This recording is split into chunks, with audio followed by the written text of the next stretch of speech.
Sí, bueno, yo en realidad había empezado la carrera de ingeniero, pero en el año 68 y en la Universidad de Madrid pues las discusiones eran muy fuertes. Entonces, en una charla de estas un compañero me dijo: «Jo, macho, me he enterado o he leído en un periódico que Nietzsche se volvió loco porque tenía demasiado ácido láctico en la cabeza». Y a mí eso me resultó un pequeño trauma, ¿no? De que nuestra vida, nuestra felicidad tuviese que ver con un poco más de ácido láctico o un poco menos de ácido láctico. Aquello me problematizó y me hizo pensar que la filosofía era mi camino.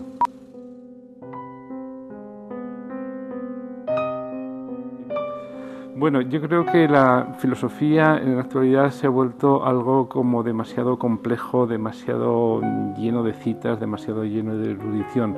Y entonces tiene el peligro, por una parte, de perder el contacto con la realidad del mundo y por otra parte de perder la visión del conjunto, ¿no? Y en cambio la conexión con la ciencia es lo que te asegura que realmente estás hablando del mundo, no de cosas que tienes en la cabeza. Al principio todos los problemas eran filosóficos. Lo que pasa es que hubo ciertos problemas que se pudieron resolver. O sea, no es casualidad que la filosofía en ese sentido sea históricamente la matriz de la cual ha surgido la ciencia. La ciencia es, por decirlo así, cuando un determinado campo de conocimientos se convierte en autónomo porque ya encuentra su propia definición de cuáles son los objetos que estudiamos y con qué método los tratamos. Para la filosofía el tema de la especialización yo creo es especialmente perjudicial porque el filósofo no puede renunciar a tener una cierta visión de todos los campos. La ciencia a medida que avanza se vuelve más compleja. Podemos abrir cualquiera de esos libros, están llenos de fórmulas matemáticas y de un lenguaje completamente extraño para el que no disponga de una serie de conocimientos, ¿no? No es bueno que el científico se presente como un ente completamente, digamos, desvinculado de las cosas y de los problemas que interesan a los seres humanos, ¿no?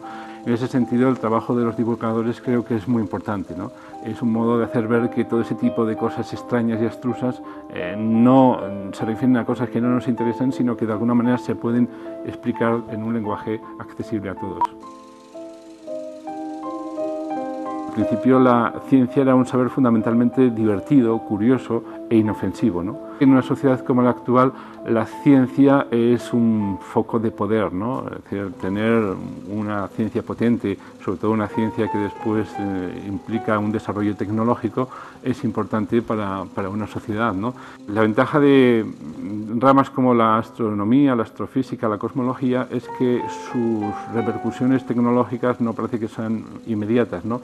Y en ese sentido quizá es el último refugio del saber puro, del saber desinteresado, del saber que no tiene por qué implicar algún tipo de, digamos, de interés social, ¿no? En ese sentido está quedando como el último lujo de la humanidad.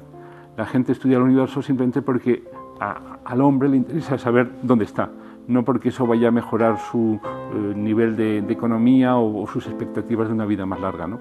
Pero de eso de alguna manera creo que nos dignifica, ¿no? Yo creo que la cosmología contemporánea y la filosofía tienen algo en común, y es que las dos no tienen toda la evidencia empírica, no conocen todos los hechos que les sería necesario para hacer una teoría con seguridad, ¿no? Entonces el momento especulativo es importante en las dos disciplinas. Hombre, indudablemente la cosmología sí que tiene unos procedimientos, tiene un lenguaje matemático, tiene una conexión con la astronomía de observación que le permite ir más sobre seguro que al filósofo. Lo que sí es cierto es que, digamos, posicionamientos metafísicos o religiosos normalmente suelen estar detrás del trabajo que hace un físico de alto nivel o un cosmólogo de alto nivel. Y en ese sentido creo que es interesante que tanto el científico, en concreto en este caso el cosmólogo, haga un autoanálisis para saber cuáles son sus presupuestos o sus prejuicios en este campo, puesto que eso de alguna manera puede condicionar incluso su trabajo teórico.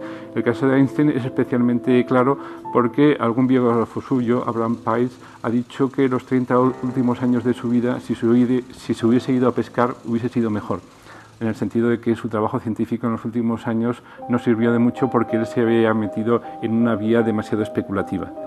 Sus creencias le jugaron una mala pasada, pero quizá esas mismas creencias en la primera parte de su carrera le habían ayudado a avanzar mucho más que cualquiera de sus contemporáneos. El problema no es tener o no tener creencias, sino ser capaz de asumir críticamente las creencias que uno tiene. Y quizá en ese sentido a veces los científicos son críticos con su trabajo, pero no son autocríticos con sus propios puntos de partida.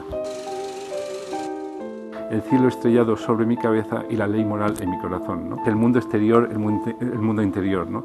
Un filósofo no puede renunciar a ninguna de las dos campos, ¿no? Y en ese sentido un poco la civilización actual, con sus luces, con sus distracciones, hoy en día casi nadie conoce ni siquiera cuáles son las constelaciones que hay en el cielo, ¿no? Quizá una sociedad, cuando se empieza a desinteresar de aquello que más la dignifica, como en este caso la ciencia, es una sociedad que en cierto modo está en crisis. Entonces yo creo que enseñarnos a volver a mirar a las estrellas, a volver a mirar al cielo, ya de por sí yo creo que justifica a un instituto como este, y yo creo que tiene un valor educativo para una sociedad como la nuestra enormemente importante.